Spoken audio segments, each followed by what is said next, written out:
Sesaat lagi akan Anda dengarkan spesial program Dialog Sambang Parlemen. Acara ini dipersembahkan oleh Dewan Perwakilan Rakyat Daerah Kota Surabaya, Jalan Yosudarso nomor 18-22 Surabaya. DPRD Surabaya, Omah Curhat Arek Surabaya. Assalamualaikum warahmatullahi wabarakatuh. Selamat pagi sahabat Sonora. Terima kasih Anda masih terus setia bersama kami Radio Sonora FM 98 Surabaya. Sahabat Sonora, pagi hari ini di sela-sela Anda beraktivitas menuju tempat kerja, saya sangat mengapresiasi kesetiaan Anda terus mendengarkan program-program siaran di Sonora Surabaya. Wawasan akan coba kita gali pagi hari ini sahabat di program Dialog Sambang Parlemen, hasil kerjasama DPRD Kota Surabaya dan juga Radio Sonora Surabaya. Bersama saya Andri Komarudin. Nah sahabat Sonora, bulan Ramadan ini dapat dimaknai secara komprehensif. Selain menjadi momentum ibadah bagi saudara-saudara kita umat Islam, juga dapat menjadi bagian integral sebagai upaya penguatan pendidikan karakter bagi peserta didik di sekolah. Seperti yang kita ketahui, sahabat Sonora, pendidikan karakter ini merupakan bagian yang sangat penting dalam proses pendidikan yang erat hubungannya dengan amanat yang sudah dicantumkan dalam ketentuan pasal 3 Undang-Undang Sisdiknas yang menyatakan bahwa pendidikan nasional itu berfungsi mengembangkan kemampuan dan mewujudkan watak atau karakter, juga peradaban yang bermartabat dalam rangka mencerdaskan kehidupan bangsa secara holistik. Berbicara pendidikan, sahabat Sonora, khususnya pendidikan karakter, ini merupakan gerakan kolektif, artinya harus bersama-sama untuk menciptakan ekosistem pendidikan yang ramah secara moral. Sudahkah nilai-nilai Ramadan ini terintegrasi pada dunia pendidikan di Kota Surabaya? Saya Andri Komarudin akan mengajak Anda, sahabat Sonora, kurang lebih selama 1 jam ke depan ya, di pagi hari ini berbincang bersama narasumber kami, ada Ibu Ajeng Wirawati Esos MPSDM. Beliau adalah anggota dari Komisi D DPRD Kota Surabaya, fraksi Gerindra. Topik bahasan yang kami bahas adalah aktualisasi dan optimalisasi bulan Ramadan sebagai basis pembangunan karakter di dunia pendidikan. Assalamualaikum Bu Ajeng. Waalaikumsalam Mas Andre. Masih semangat walaupun sudah masuk momen Ramadan ya Bu ya? Harus semangat, ini harus lebih baik lah, bisa menambah nilai moralitas yang disampaikan oleh Mas Andre nanti ke depannya untuk Surabaya. Baik, Bu Ajeng, kita juga ingatkan pendengar kita sahabat Sonora bahwa silakan Anda bisa mengakses dengan berbagai cara dan kanal untuk menikmati perbincangan saya dengan narasumber kami Bu Ajeng nanti. Kalau Anda sedang saat ini di dalam mobil, silakan langsung hidupkan radio Anda di gelombang FM 98,0. Kalau Anda sudah di depan laptop, monggo Anda bisa buka sonora.co.id, klik menu Surabaya. Kemudian kalau Anda lebih suka menonton secara gambar atau visual sahabat Sonora, monggo juga Anda nikmati melalui live YouTube saat ini juga di akun Sonora Surabaya atau aplikasi X-Space Radio. Dimanapun Anda berada, bagaimanapun juga cara Anda mengakses kami tetap terkoneksi dengan Anda. Bu Ajeng, bagaimana Bu DPRD melihat cara pendidik ini mengajar anak-anak tentang makna dan tujuan Ramadan? Apakah sudah sesuai Ibu? Mengingat masih banyak faktanya, dalam tanda petik, anak yang nakal, dan melihat hal tersebut, lumrah masyarakat itu mengklaimnya dan juga para guru mengklaimnya mong si arek enom yang biasa gitu. Nah, gimana ini Bu? Iya, jadi untuk mengantisipasi ya, sangat sampai dari dinas pendidikan ataupun dunia pendidikan itu lengah atas tanggung jawab moral untuk anak-anak, sehingga anak-anak ini perlu dididik tidak hanya secara akademis saja, tapi juga moral. Dan ini karena momennya bertepatan dengan Pondok Ramadan ya nantinya, hari Ramadan, sehingga nanti diharapkan benar-benar bisa memberikan dampak lah kepada keluarga yang ada di Kota Surabaya. Nah ini alhamdulillah kemarin dengan adanya surat edaran bersama dari Pak Menteri dan juga Pak Kemenak ya, sehingga kita bisa lebih mengupayakan kebersatuan antara semuanya pendidikan, baik dari PAUD, baik pendidikan non formal, kemudian juga SD dan juga SMP se-Surabaya, supaya bisa terfokus melaksanakan kegiatan yang berbasis itu tadi, moralitas, meningkatkan ibadahnya, bagaimana keagamaannya, supaya kembali lagi ke fitrahnya sebagai manusia itu harusnya nanti akan bermanfaat untuk orang banyak. Nah, ini memang harus bisa linear dengan kegiatan pendidikan, jadi tidak hanya dari murid-murid yang nantinya akan bisa berpartisipasi langsung dan diajari mengenai pelajaran keagamaan, tapi juga nantinya akan lomba-lomba supaya bisa lebih menarik minat mereka untuk paham betul mengenai apa sih pentingnya untuk kegiatan beragamaan ini ditingkatkan seperti itu. Baik. Menurut teman-teman di Dewan, Bu, di DPRD, apa saja, Bu, kira-kira kegiatan pendidikan yang bisa dilakukan selama Ramadan untuk meningkatkan kesadaran spiritual anak didik itu? Ya, mungkin kalau yang sebelum-sebelumnya mungkin sudah dilaksanakan secara berbeda-beda ya. Tapi sekarang sudah ada juknisnya langsung dari surat edaran ini, dan ini salah satunya memastikan adanya pondok Ramadan, kemudian juga ada tadarus bersama, kemudian juga pelajaran istilahnya pondok pesantren kilat dan sebagainya ya. Nah, ini terfokuskan dan juga tentunya dengan pengawasan dari Dinas Pendidikan dan juga bidang Kementerian Keagamaan langsung. Jadi supaya nanti semuanya benar-benar bisa sesuai, hasilnya ini outputnya bisa terbaca bersama-sama, terlaporkan hingga ke pusat sesuai dengan harapan kita semua. Karena ini kan jangan sampai tertinggal, dalam artian ini kita sudah fokus secara pendidikan itu 10 bulan, kemudian 1 bulan ini adalah momen khususnya kebanyakan kita adalah umat muslim yaitu melaksanakan puasa Ramadan, sehingga perlu benar-benar berpartisipasi khususnya dari bidang pendidikan ini harus juga memupuk, ayolah kita harus bisa menjadi manusia yang baik di mata Allah atau pencipta kita dengan selain kita mengajarkan materi-materi keagamaan, kegiatan ngaji bareng dan sebagainya, tapi juga langsung mengena ke masyarakat ataupun minimal ke wali muridnya seperti itu. Karena support system ini kayaknya sinergi di bulan Ramadan ya Bu ya, di sekolah inline, di masyarakat juga inline, karena momennya sama-sama Ramadan. Di sekolah aspek religius dicoba disampaikan untuk penambahan nilai karakter, di masyarakat pun juga menjadi budaya, sholat tarawih bersama, kemudian ngaji sore bersama, tadarus bersama. Tentunya sangat disayangkan kalau jomplang di masyarakatnya udah oke, di sekolahnya kurang maksimal gitu ya Bu ya. Jadi kalau dari sekolah ya, dari tingkat SD ataupun SMP, kalau untuk sholat berjamaah sebenarnya sudah ada. Cuma mungkin kita lebih diingatkan lagi, digalakkan lagi, mungkin ditambahkan mungkin sholat duha. Dari kelas 1 SD mungkin bisa ditambahin sholat duha. Mungkin dari sekarang dari pihak semuanya wali murid SD sudah diinfokan, ayolah membawa alat mukena, alat sholatnya ditaruh di sekolah. Mungkin yang dulu kan mungkin bisa dilaksanakan di rumah. Ini diharapkan ada dukungan juga lah wali murid, tidak hanya kita mengajari puasa juga ataupun doa yang sebagainya, tapi juga membawakan mereka tuh alat peribadahnya supaya nanti bisa beribadah bersama-sama di sekolah. Nah, ini juga kita juga melihat juga di sini juknisnya ini tidak hanya menyentuh untuk agama Islam, tapi juga agama yang lain juga sudah ada di juknisnya. Dan tidak hanya masalah pembelajaran dari 5 Maret sampai 26 ya. Nah, itu sampai tanggal itu, tapi juga ada perlombaannya. Jadi supaya nanti di sini tuh kita benar-benar berlomba-lomba dalam kebaikan, dalam pahala, tidak hanya Ramadan aja dari secara pribadi, tapi secara sekolahannya pun juga diajak ikut berlomba-lomba.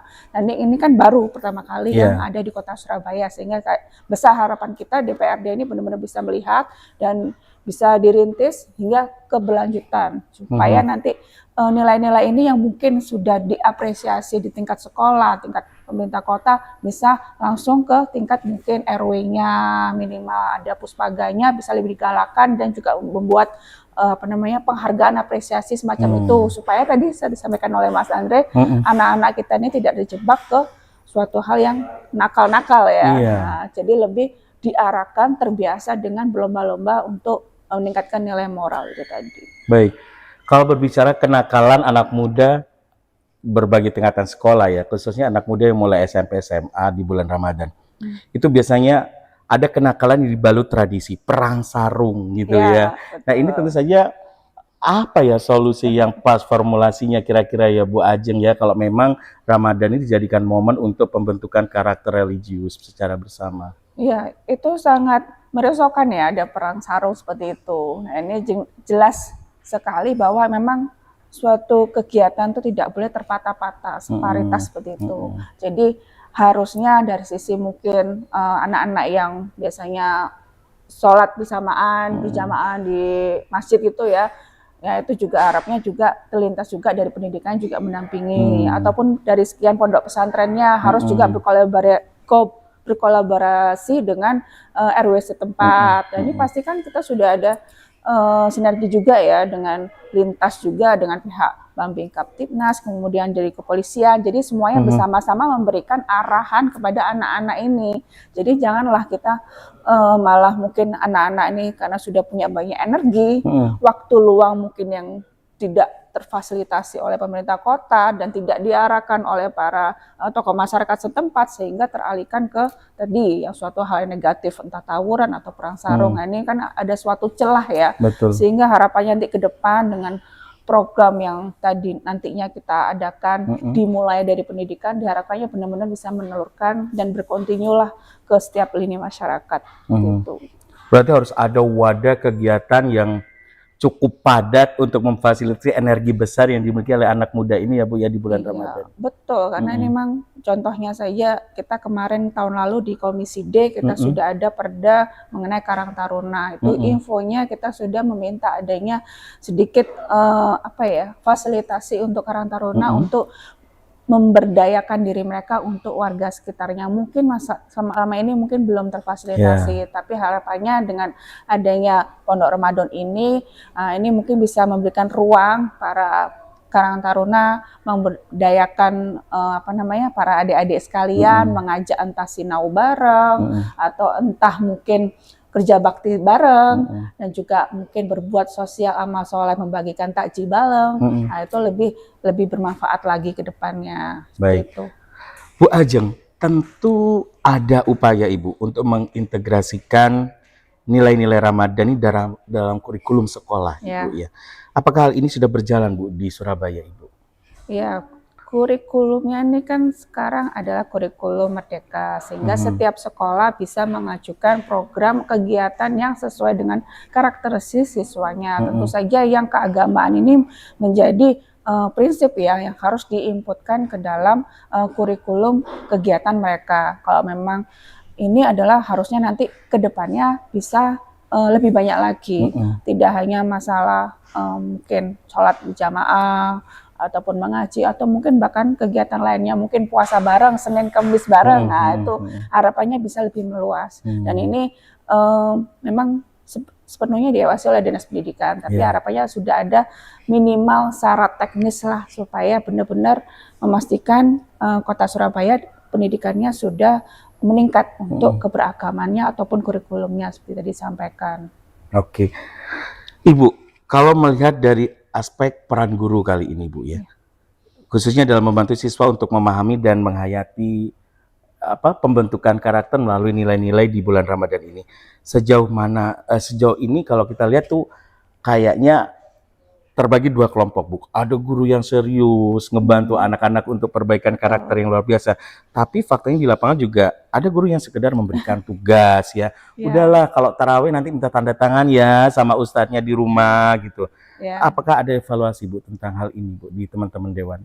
Ya, itu kan salah satu yang kita khawatirkan tadi. Kalau kita sebelumnya tidak ada SEB ataupun mengenai SOP nanti ke depannya, nanti takutnya kualitas yang nanti tidak akan bisa sama rata. Ada yang naik, ada yang turun. Sehingga dengan nanti adanya program ini, kemudian nantinya kan ada evaluasi. Dan evaluasi ini juga menyangkut kreativitas baik guru dan juga murid, entah itu secara membuat ucapan keagamaan, sama Idul Fitri dan sebagainya.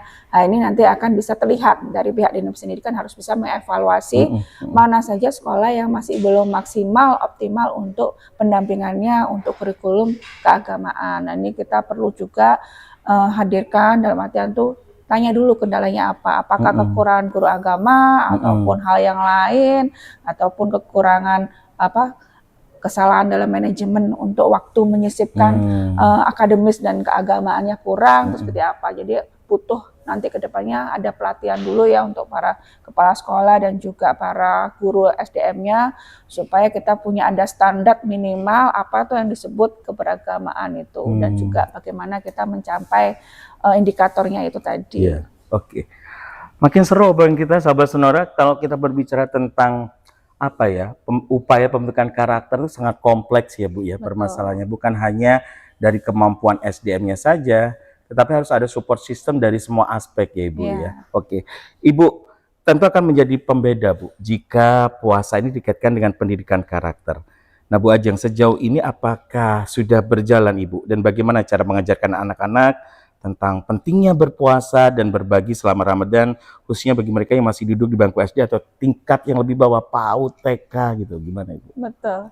Ini memang selama ini kan masih hanya sekedar memperkenalkan ya untuk PAUD. Kalau untuk SD mungkin dari sholat berjamaahnya mungkin bisa dilukir siapa yang menjadi imam, siapa yang menjadi makmumnya. Kemudian kultum, mungkin anak-anak bisa bergantian setiap hari harus menyajikan kuliah 7 menit itu tadi, supaya anak-anak bisa belajar untuk istilahnya ceramah yang baik secara anak. Kemudian dari kegiatan mungkin mengaji bareng, juga bisa melihat siapa aja yang belum. Kemudian ada tadi yang disampaikan oleh Mas Andre, yaitu mungkin berbagi takjil ataupun bahkan mengumpulkan barang-barang yang di rumah tidak dipakai, kemudian dibagikan ke mungkin anak yatim piatu ataupun teman yang kurang membutuhkan. Itu juga bisa dilaksanakan sesuai di sekolah, sesuai dengan karakteristik ataupun keadaan masing-masing sekolahnya seperti itu.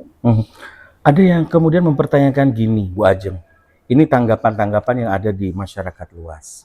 Kita sudah inovatif Bu, sekolah sudah bikin berbagai program, dana nih sing gak ono Bu, gak support. Nah ini problem pendanaan juga menjadi hal basic yang juga harus diperhatikan. Mau sekreatif apapun kalau sumber pendanaannya minim ya nggak jalan dan juga nggak maksimal. Terhadap problematika seperti ini gimana Bu?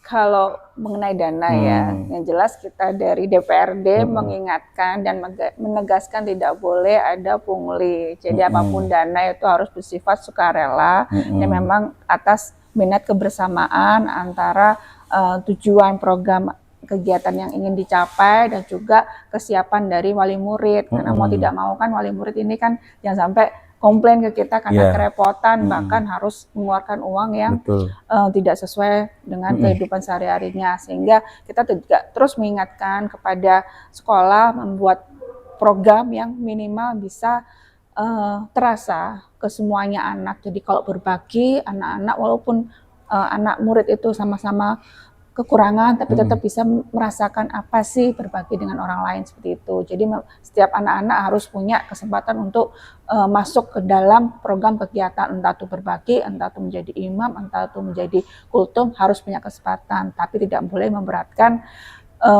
dari pihak orang tua. Tentu saja di sini kan tidak hanya seperti itu, bahkan dari Dinas Pendidikan ini ternyata juga sudah ada perlombaan. Dari perlombaan ini dari kita harapkan juga memberikan apresiasi, yaitu tidak hanya juara, piagam, tapi bahkan juga ada mungkin tabungan beasiswa yang mungkin anak-anak yang menang samro ataupun menang kuliah 7 menit yang menarik ya, ini kan harusnya bisa mendapatkan tabungan beasiswa untuk anak-anak tersebut. Nanti kalau depannya kalau banyak pengikutnya, karena satu sekolah bisa mengirimkan lebih dari satu jenis perlombaan, nanti kita harapannya dari Komisi D dibanyakin lagi lah apresiasi hadiah-hadiah ini untuk anak-anak kita yang berprestasi. Gitu. Sebenarnya dinas terkait sudah mewadahi dengan berbagai bentuk kegiatan di luar akademis yang memancing prestasi mereka, khususnya di aspek religiusnya gitu ya. Seperti perlombaan yang tadi Ibu sebutkan. Timbul kekhawatiran lain Bu Ajeng.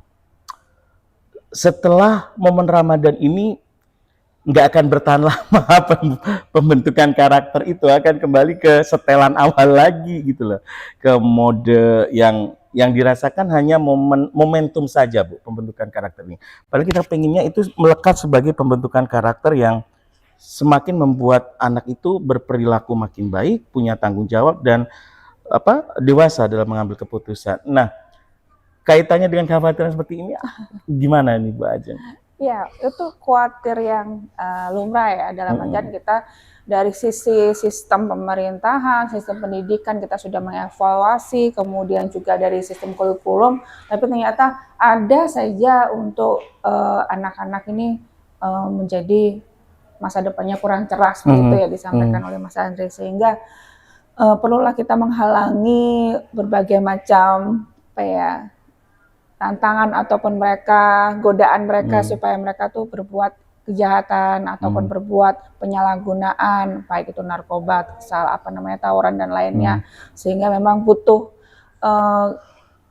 partisipasi dan juga dukungan ya dari para orang tua. Jadi orang tua ini tidak hanya semerta untuk menitipkan anaknya ke sekolah untuk belajar, kemudian juga dengan adanya kurikulum berbasis keagamaan dan moralitas ini ternyata sudah berjalan, kemudian di rumah tidak diulangi lagi dan tidak dicek untuk bagaimana anak ini bisa berkata jujur, kemudian juga bisa bertanggung jawab di rumah, mengajarkan tugas rumahnya. Nah, ini memang butuh kerjasama dari pihak orang tua. Sebenarnya sih dari dinas juga sering ya meminta laporan dan juga dari DPRD memastikan orang tua ini sering diajak bicara lah. Tidak hanya kalau dari PAUD kan mungkin ada sekolah orang tua hebat, tapi yang di SD dan SMP ini pihak sekolah ini tidak hanya serta-merta dari komite saja. Jadi semua orang tua ini harus benar-benar dilibatkan. Kan sekarang sudah ada digital, entah itu masalah Zoom atau masalah YouTube. Nanti monggo lah difasilitasi supaya orang tua ini bisa mengerti sejauh mana anak-anak ini bisa berkompetensi tidak hanya secara akademis, tapi secara penampilan ataupun secara moralitas atau bagaimana mereka bergaul di anak-anak dalam seumurannya seperti itu. Banyak insight-insight Ibu yang kita dapatkan Ibu tentang esensi pembentukan karakter bukan hanya menjadi beban dari sekolah atau lembaga pendidikan, tetapi juga kebersamaan bersama lingkungan di masyarakat, khususnya keluarga ya Bu ya. Kemudian juga kreativitas, aneka macam bentuk kegiatan yang sangat bermacam-macam ini sangat dibutuhkan. Mengingat ke tingkat kejenuhan anak didik itu juga sangat tinggi sebagai anak muda ya. Jadi memang harus di-inline-kan, dibikin sesibuk mungkin tapi dengan kesibukan yang menggali kreativitas selama Ramadan ya Bu ya. Seperti itu kira-kira. Ibu, kira-kira Bu kalau kita kaitkan dengan template pendidikan yang ada di sekolah yang sudah berjalan selama ini. Ada yang namanya ekskul, ekstrakurikuler gitu ya Bu ya. Apa Bu kegiatan ekstrakurikuler yang dapat dilakukan selama Ramadan untuk meningkatkan kesadaran aspek sosial dari anak didik Bu misalnya Bu? Ya, ekstrakurikuler kan linear dengan minat dan bakat. Jadi memang sedang digali oleh pemerintah pusat ya, karena itu kan sudah beralih. Kalau dulu kita memang lebih fokus ke akademis, sekarang kita lebih banyak harusnya minat bakat yang bisa terfasilitasi oleh dunia pendidikan. Dengan ekstrakurikuler yang beragam ini nantinya pastinya dalam masa Ramadan untuk pembentukan karakter tentu saja kita menyesuaikan dengan jamnya ataupun kegiatan anak-anak kan, karena memang kan di situ kan bermacam-macam, entah itu pramuka, entah itu mungkin ada yang samroh ya, mungkin di sekolahnya kan berbeda-beda, ada yang tetap melukis, yang monggo tetap melukis, dan juga untuk basket ataupun sepak bola ya tentu saja itu akan tetap, tapi selama anak itu bisa beradaptasi, karena secara jam pelajaran secara formalnya pun juga berkurang ya, beradaptasi ya. Kalau kita 1 jam pelajaran itu kemarin untuk anak SD itu 35 menit gitu ya, menjadi 25 menit. Kemudian yang SMP itu 40 menit jadi 30 menit. Dan ini akan juga pastinya sama dengan jam ekstrakurikuler, sehingga jangan khawatir, pastinya nanti dari Dinas Pendidikan mensosialisasikan kepada sekolah semuanya, baik tingkat SD dan SMP yang mempunyai ekstra, supaya harus menyelesaikan sesuai dengan kebutuhan murid-murid sendiri. Karena memang untuk kebanyakan secara yang fisik itu ekstrakurikulernya ditiadakan terlebih dahulu, nanti akan dialihkan ke minggu berikutnya seperti itu. Sehingga kalau saya melihat tadi ya di SD dan SMP sementara itu ekstrakurikulernya dikosongkan seperti itu. Tapi yang jelas saya ingatkan kembali, jangan sampai walaupun dikosongkan ini membebani istilahnya terbebankan oleh para guru ekstra seperti itulah. Jadi supaya tetap guru ekstra ini tetap memastikan secara kesejahteraan juga terjamin. Kemudian juga dari sekolah yang berkegiatan, kalau memang kegiatannya itu anaknya tidak ikut lomba, kemudian juga ekstranya, kemudian fisik, kemudian terpaksa dikosongkan. Nah ini harus ada kegiatan yang benar-benar membentuk karakter. Jangan sampai ya udah jadi kalian nggak ikut lomba kayaknya puasa aja di sekolah. Saya tetap mengingatkan juga ke dinas pendidikan harus ada jam pelajaran pembentukan karakter yang semuanya terkena dan tidak ada jam kosong, dan walaupun yang jam ekstra dikurangi, nah ini harus benar-benar entah itu kultumnya, tadarusnya harus ada dan optimal gitu. Baik. Bagaimana Bu cara mengembangkan kemampuan refleksi dan introspeksi siswa selama Ramadan? Karena ini juga kalau masalah sentuhannya dengan kemampuan emosional, kemampuan bertanggung jawab, jangankan yang anak sekolah, kita yang dewasa pun nggak gampang untuk melakukannya. Bagaimana ini?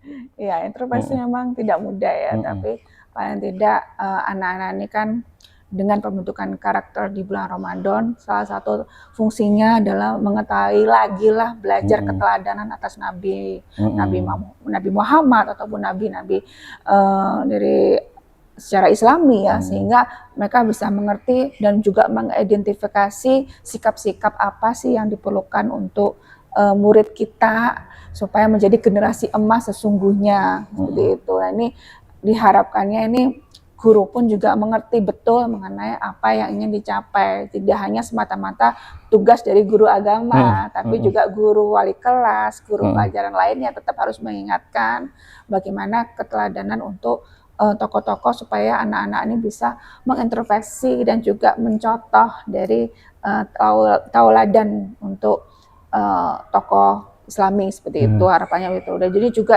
berlaku juga ke guru-guru untuk yang non Muslim ya, non Islam ini juga harus bisa menghadirkan dan juga mengajak muridnya untuk bisa mengintrospeksi dan mengajak untuk berperan serta dalam kebaikan, menjadi manusia yang bisa bermanfaat untuk manusia lainnya seperti itu. Baik, Ibu, bagaimana Bu Dewan melihat peran orang tua saat ini? Kalau tadi kan banyak kita kupas aspek pendidikan dari sisi sekolah. Sekarang kita berbicara tentang peran orang tua di rumah. Momen Ramadan ini seakan-akan dalam tanda petik ada pembagian tugas antara guru dengan orang tua untuk pembentukan karakter anak. Kalau di sekolah mungkin gampang Bu ya untuk bentuk-bentuk intervensi dan pengajarannya. Nah kalau di sekolah ini daya kontrolnya gimana Ibu ya? Kadang-kala juga ada orang tua yang ogah-ogahan untuk mendidik karakter kebaikan untuk anak. Gimana ini Bu?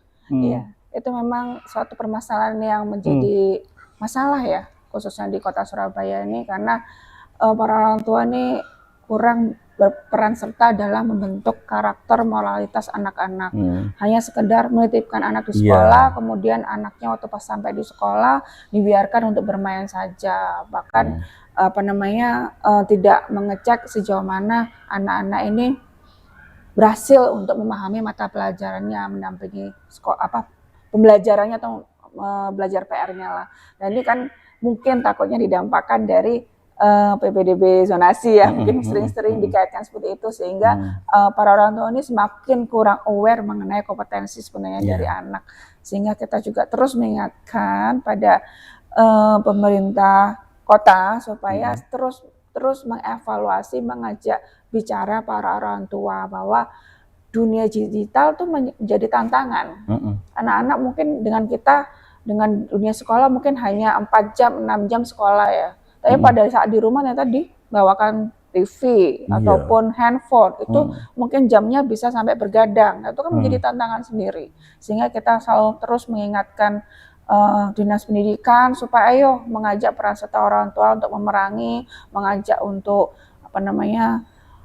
apa ya, menjadi orang tua baik seutuhnya dengan memberikan pendampingan, dan juga kalau memang ada suatu permasalahan dari kesehatan si anak ya, ataupun dari secara mental anak, harus segera dapat bisa teridentifikasi dengan cepat dan diobati lebih cepat, harapannya seperti itu. Karakter utama yang diharapkan pada pembentukan karakter anak didik kita adalah di bulan Ramadan ini sebenarnya ada 3, Bu. Punya kesabaran yang ekstra dibanding sebelum Ramadan gitu ya. Kemudian mudah memaafkan dan juga semakin berbuat baik harapannya selama bulan Ramadan dan setelahnya. Sehingga ada tolak ukur pembanding, Bu. Sebelum program Ramadan kayak apa, di saat Ramadan kayak apa, pasca Ramadan juga kayak apa. Nah, optimis sekali itu bisa diwujudkan di Surabaya melalui dunia pendidikan dengan skema dan rencana yang ada sekarang, Ibu. Seperti pre-test dan post-testnya ya, ini memang saya wajib ini, dari Dewan ini harus evaluasi. Jangan sampai kita sudah ada program, entah itu apresiasi ke anak-anak didik kita yang berprestasi, tapi ternyata tidak menghasilkan dampak. Tapi kan harus dievaluasi betul, entah itu dari sistem pendidikannya sekolah itu yang bermasalah, ataukah memang dari anak-anak itu yang mungkin ada yang suatu permasalahan internal yang harus kita tangani bersama-sama, karena anak itu kan masih usia kecil ya, sehingga nanti kedepannya tetap kita terus evaluasi. Jangan sampai dengan adanya banyaknya fasilitas di kota Surabaya ini, baik itu apresiasi, baik itu kegiatan, tapi ternyata anak-anak kita itu masih cenderung nakal, ataupun penyalahgunaan lainnya, penyimpangan sosial lainnya, sehingga nanti akan merisaukan masyarakat luas seperti itu. Dan ini memang benar-benar tanggung jawab tidak hanya guru sekolah, tapi juga wali muridnya dan juga masyarakat sekitarnya. Nanti masyarakat baik RT dan RW ataupun bahkan KSA itu juga harus berperan serta untuk mengatasi kenakalan anak-anak. Jangan sampai anak-anak dibiarkan larut, tidak ada kegiatan dan sebagainya. Harusnya nanti harus ada tolak ukur supaya meminimalisir seperti itu. Berbicara tolak ukur, wacana yang timbul dari masyarakat ada yang mengusulkan gini, kenapa sih kalau momen Ramadan nggak dibikinkan rapot khusus Ramadan dengan detail penilaiannya A sampai dengan Z? Karena memang nggak ada indikator penilaian, hanya tugas untuk minta tanda tangan ustadz setelah tarawih, sholat 5 waktu hanya di buku pondok Ramadan atau di buku kegiatan Ramadan, hanya itu aja. Sebenarnya itu bisa dimanipulasi banget loh, apalagi anak remaja SMA itu udah pinter banget memanipulasi. Tanda tangannya bisa dipalsu, bener datang taraweh tapi nggak ikut taraweh, malah di luar, cangkruan gitu kan. Gimana ini, Ibu? Itu emang fenomena apa? Mungkin pengalaman tuh gimana? Sharing, sharing cologan gitu ya, Bu. Jadi memang itu memang suatu hal yang memang pasti akan terjadi. Tapi yang jelas kita memperbanyak kegiatan ini dalam rangka kita meminimalisir. Jangan sampai anak ini dengan adanya banyak kesibukan sehingga mereka bisa lebih memilah-milah mana yang baik untuk dirinya, mana yang tidak. Kalau kita tidak ada kegiatan ataupun terawih bareng, kemudian minta tanda tangan ustadz, nanti takutnya anak-anak benar-benar tidak terawih. Gitu. Tapi yang jelas buku tadi ya, buku mengenai laporan ibadahnya, baik itu sholat, baik itu terawih, itu kan tentu saja kita harus menginfokan kepada orang tua, sehingga baik itu tidak ataupun dikerjakannya itu juga pastinya adalah tanggung jawab moral dari orang tua, sehingga kita bersama-sama mengajak. Kalau kita dari pemerintah sudah menghimbau, kemudian Dinas Pendidikan dan juga SD dan SMP sudah memberikan info kepada wali murid, harapannya semuanya bisa berkolaborasi, anak ini benar-benar jujur dan bisa melaksanakan ibadah dengan maksimal di Pondok Ramadan ini, dan juga bisa benar-benar berdampak ke karakternya. Dan ini orang tua ini juga nantinya akan diingatkan, jangan sampai pada saat bulan Ramadan saja mungkin sholatnya dicek, tapi pada saat sudah Lebaran itu sholatnya anaknya nggak dicek ya. Itu juga kita mengingatkan lagi lah supaya masuk ke kurikulum moralitas ataupun pembentukan karakternya, agamanya harus dikuatkan seperti itu. Baik. Sebenarnya ini bukan hal yang baru. Setiap momen Ramadan tiap tahunnya seakan-akan ini menjadi program yang by template aja pembentukan karakter ini gitu kan, tanpa progres perkembangan yang terukur jelas seperti apa, outputnya juga seperti apa. Apakah keresahan itu juga ditangkap oleh Dewan, Ibu? Jadi prasangka seperti itu memang kita rasakan ya, karena kita banyak tantangan, kita sudah menghalau tantangan dari komunikasi kolaborasi dengan yang baik antara pemerintah, para SDM, sekolah, dan juga para wali murid, sehingga anak-anak yang bisa terbentuk pembentukan karakter. Ternyata masih banyak tantangan, contohnya di TV, masih ada juga tayangan-tayangan yang mungkin kurang berpendidikan, kemudian ataupun di media sosial yang mungkin anak-anak sekarang lebih mudah dibawakan handphone, ataupun juga kurangnya keterlibatan orang tua untuk mengajarkan anak-anaknya mungkin dititipkan dengan babysitternya ataupun ini, dan itu tanpa ada gate yang tepat oleh orang tua, sehingga tantangan ini kesemuanya ini tentu saja berhubungan, dan itu menjadikan catatan juga supaya mengevaluasi. Jadi kita membentuk juga, pencatat juga jumlah anak-anak yang terlibat kenakalan, entah itu kenakalan secara tawuran, ataupun bahkan penyalahgunaan narkoba, ataupun yang tadi disampaikan oleh Mas Ande tadi, yang perang sarung dan lainnya. Nah, itu juga kita cross check lagi, kita masukkan data-data apa sih yang kurang, apakah dari sekolahnya, apakah memang anak-anak tersebut tidak mendapatkan pendidikan karakter yang terbaik dan juga mengenah ke anaknya, gitu. Ternyata ya tadi disampaikan Mas Andre, ternyata masih banyak juga yang pelaku tersebut, yang anak-anak yang melakukan kenakalan ya, itu kebanyakan itu memang anak-anak yang memang kurang didukung secara ekonomi dari orang tuanya, sehingga lari, tidak mendapatkan waktu luang yang baik, tidak ada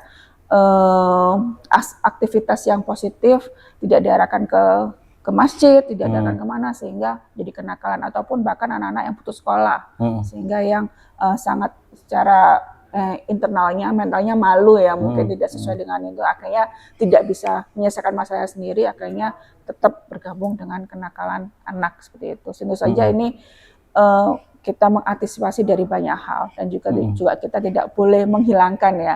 Jadi yang sudah ada kurikulum pembentukan karakternya tetap ada, tapi kita juga memberikan ruang untuk para anak-anak, bahkan akademisi, untuk memberikan masukan kepada kami apa sih yang sesuai, yang kita upayakan harus bisa memberikan dampak untuk pembentukan karakter anak-anak generasi emas. Menarik tadi Bu, ketika salah satu tool atau parameter yang saya notice dari pernyataan Bu Ajeng tadi, kita lihatlah year on year-nya, after Ramadan ini kenakalan remaja yang masih aktif sekolah berapa jumlahnya, gitu ya Bu ya. Itu menjadi parameter kasaran yang paling bisa digunakan untuk evaluasi. Iya, betul. Seperti itu. Baik. Kita bandingkan juga dengan tahun-tahun sebelumnya, karena ini kan yang tahun ini baru, bahkan infonya kemarin yang beredar kan akan ada libur sebulan penuh Ramadan. Betul. Nah, ini juga harapannya dari pihak Dinas Pendidikan itu bisa benar-benar memberikan bekal lah. Kalau memang nanti benar diadakan seperti itu oleh pemerintah pusat, ini kan memang targetnya kan pada orang tua dan juga para tokoh masyarakat yang ada di rumahnya masing-masing, sehingga harus siap.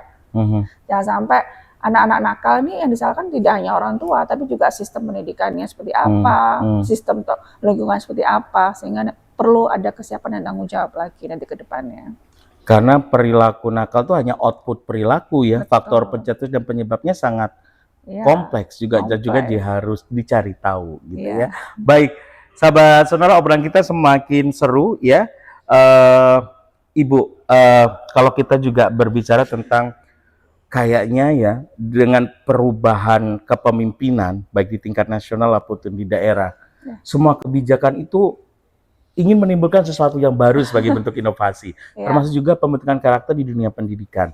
Ramadan sebelumnya dengan Ramadan kali ini tadi ada poin-poin pembaharuan yang sudah Ibu jelaskan.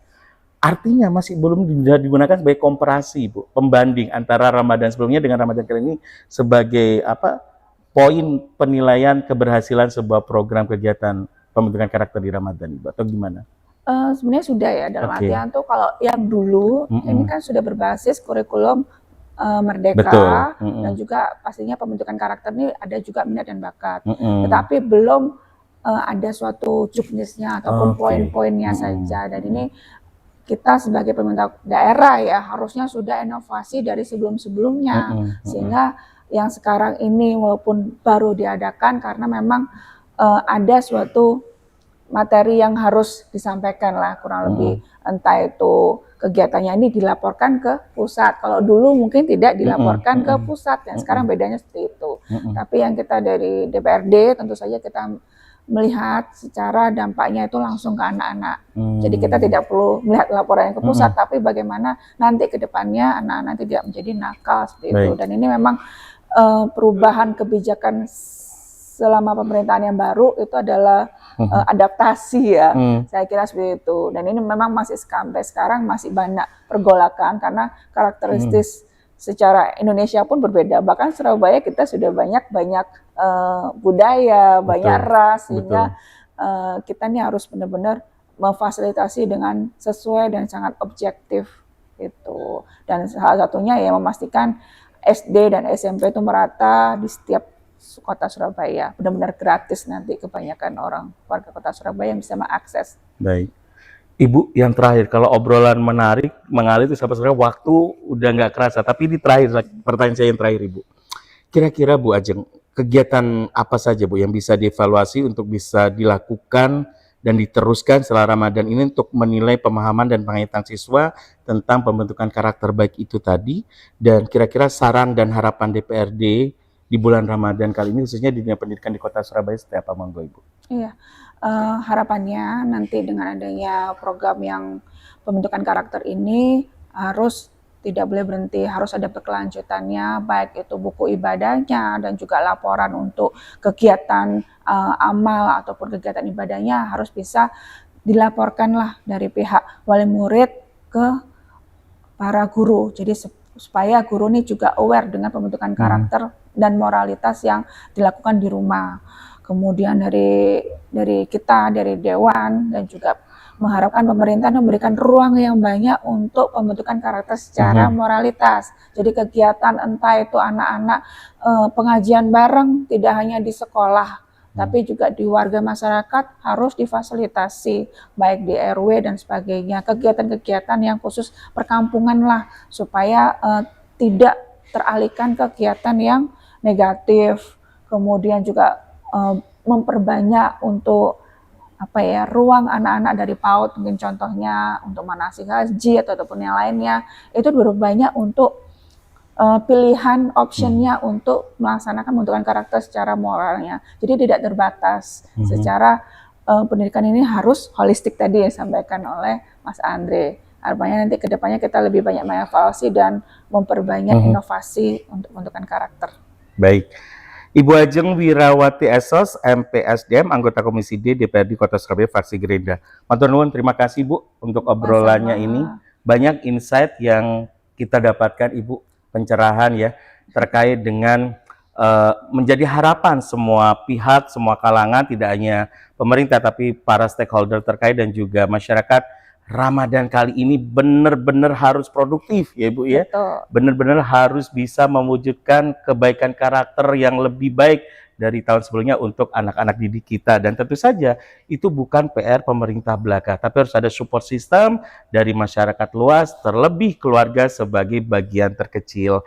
Baik, Ibu, matur nuwun sekali lagi. Sami-sami. Sehat selalu, lancar pekerjaannya, mengawal kepentingan masyarakat Kota Surabaya. Siap. Kita banyak berharap, kita banyak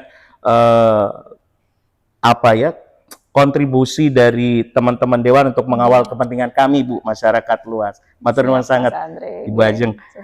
Baik, saya Andre Komarudin harus pamit dari program Dialog Sambang Parlemen. Jangan sampai Anda lewatkan perbincangan-perbincangan menarik seputar dinamisasi Kota Surabaya, khususnya di ranah kebijakan Pemkot dan juga evaluasi dan pengawasan dilakukan teman-teman DPRD Kota Surabaya. Terus kami sampaikan dan kami sebarluaskan kepada masyarakat sebagai bentuk publikasi dan juga edukasi. Mewakili kru dan tim yang bertugas, selamat pagi, selamat melanjutkan aktivitas. Assalamualaikum warahmatullahi wabarakatuh. Waalaikumsalam. Terima kasih telah Anda dengarkan spesial program Dialog Sambang Parlemen. Acara ini dipersembahkan oleh Dewan Perwakilan Rakyat Daerah Kota Surabaya, Jalan Yosudarso nomor 18-22 Surabaya. DPRD Surabaya, Omah Curhat Arek Surabaya.